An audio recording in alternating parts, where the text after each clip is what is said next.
What is up, homies? It is Jameson the Jird, and I'm here with another epic cool chess tutorial for the well-endowed. As you can see here, I've got the best setup you could possibly ask for. Oh dear, we're missing nothing. Absolutely nothing. This is a cool accessory, and that was never needed in the first place. Oh yeah. Now, first, before we begin, I'd like to thank our sponsor. This chess set was kindly donated by that one kid who hates his presents at Christmas.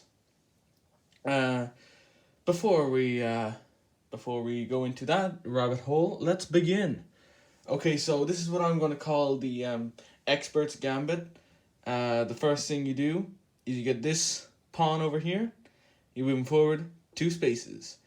Now, what we're going to try and do here is create a sort of shielded area around this section that nothing can cut through. I will just skip ahead and let my opponent enter the room, play, and then get dragged off in chains once more. Alright, so now that he has been shot in the legs, ignore the... Actually, no, don't ignore it. We're in a soundproof room. What am I talking about? Haha, bunkers. Let us continue with this epic and cool game. So, as we were saying with the defensive, I'm going to make sure that we have just this whole layer of not being touchable right here.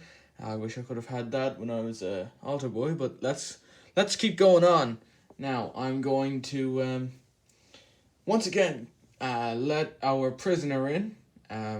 You may see some bloodstains, but I highly doubt it, because we are... Give him a forced tourniquet. Jesus fucking Christ.